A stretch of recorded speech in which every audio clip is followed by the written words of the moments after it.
Hi, I'm Nick Gillespie with Reason TV, and today we're talking with Major Neill Franklin, retired from the Maryland State Police. He's also the Executive Director of Law Enforcement Against Prohibition, a group of cops, law enforcement people, active and retired, who fight against the drug war and its policies. Neill, thanks for talking to us. Thanks for having me, Nick. You guys have created a great study that's online at LEAP's website.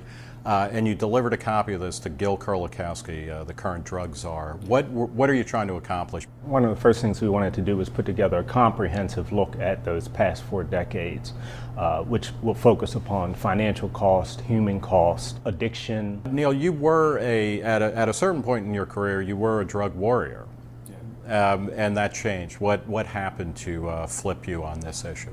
When I retired in 1999, I went to work for the Baltimore Police Department.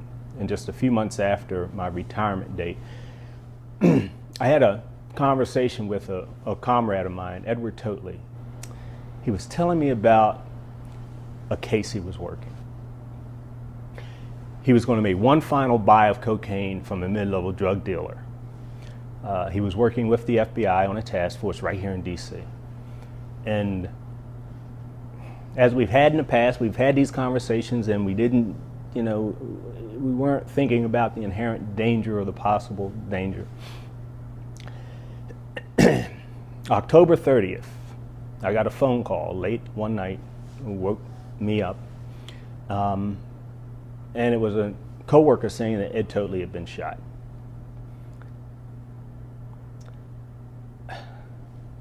Excuse me. So my wife and I get into the car, and we drive down to PG General Hospital, and it's too late.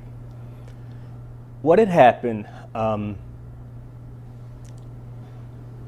when the dealer, it had driven the dealer to the location to get the drugs. The dealer came back to the car supposedly with the drugs. And he paused for a moment to extinguish his cigarette, and as soon as he did that, he reached in the car and shot Ed Totley at point blank range in the head. And it was that moment, that night and those weeks after and those months after where I just said, what are we doing? And I started thinking about the other officers that I knew that had died. And just a couple of years after that, more officers in Baltimore City were dying from drug crime. Dealers, the prohibition part. And that's when I made my turn. That's when I stumbled across LEAP's website when looking for this information and this research, trying to find others who think like I do. What is the best way to honor the death of Officer Totley and people like him? The best way that we can honor them is to completely dismantle this system of prohibition and implement a new system focused on treatment and education, period. We know it, we know that needs to be done. Why don't we just do it? What are the big round numbers or the findings of the war on drugs? What has it been doing, and what has it been, how has it been affecting American society? When we first started the war on drugs, we only had a few 100,000 people in prison. Today, we're somewhere around 2.5 million people in prison. Over those 40 years, we've put over 39 million people in prison, and the vast majority of those are from nonviolent drug offenses. So that's things like simple possession, or low-level dealing. Low-level dealing, right. We're not talking about kingpins, and even though we've arrested a few. We're looking at $1.3 trillion spent on law enforcement efforts. We're talking about cops, judges, judicial system, and prisons. That's quite costly. When you look at the number of bodies, look at Mexico. Over the past 5 years alone, since we stepped up efforts in assisting Mexico in fighting back against the cartel, you're looking at over, I think the numbers are like 38,000 people murdered at the hands of the cartel. In Venezuela, it's even more. In our very own country, in our neighborhoods and in our communities, every year, somewhere between 5,000 to 8,000 people murdered at the hands of our neighborhood gangs. Why do police chiefs push back against the drug war as it's currently constituted? What's it doing to their efforts to actually control crime? You have to think about the history of how local police got involved in this in the first place. It came from the federal government in the form of funding. sometimes I use we bribed into getting into this war. Many police agencies now continue to balance their budgets through federal funds, through grants, burn grants, and what have you. And to lose that money would be significant, and you will hear some police chiefs speak to that. And yet they're against the war on drugs. Well, they say that it's failed, that it's not working. They just haven't taken the next step to move away from it, to really end it. And so they feel pressured politically, and sometimes you can't blame them, but because they care about their jobs.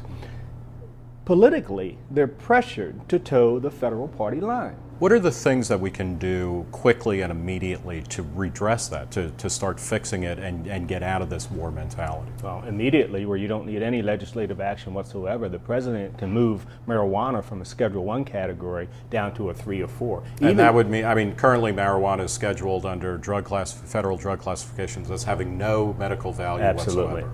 And then that's already been proven wrong with the 15 states that are now moving in medical marijuana, and with the many doctors behind that. But in doing that, in completely removing it from the schedule system whatsoever, then he gives the authority then to the states to move and to begin to develop models to manage marijuana within their communities. And the next important thing is it's now time for a discussion, not a debate. That's been done. A discussion as to what are the best possible models? How can we manage these dangerous drugs within our communities? We already know that prohibition does not work, so now we have to regulate and control. Let's have the discussion, come up with some solutions. We've also been down this road before. In the 70s, we heard stories that Philip Morris had trademarked names like Acapulco Gold and Maui Wowie, anticipating the legalization of marijuana. Jimmy Carter seemed to be weeks away before a big scandal broke and pulled back from legalizing drugs in any way, shape, or form.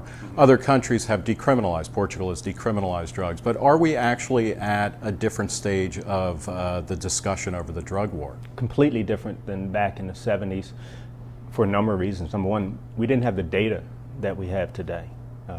Prison numbers, financial numbers, body count, we didn't have those numbers. When you look at the leaders from Mexico, the former presidents have come out with the commission just a couple of weeks ago in their report. Yeah, we have Republican people running for the Republican presidential nomination, people like Gary Johnson and Ron Paul calling for the legalization of drugs. But here's another significant part. They didn't have LEAP. They didn't have law enforcement against prohibition back in the 70s. And we're making a significant difference because we bring a completely different perspective. We've been on the front lines, we've been out there in this battle, and we can speak from that perspective, letting people know that this is a complete failure. What is the best way both for civilians and law enforcement to find out more about LEAP? Well, they can go to copssaylegalizedrugs.com, and we have a brand new website up, very comprehensive with some very good information, and they really should visit that site. Major Neill Franklin, retired Maryland State Police, Executive Director of LEAP, Law Enforcement Against Prohibition. Thanks very much for talking to us. Thanks, Nick. I'm Nick Gillespie for Reason TV.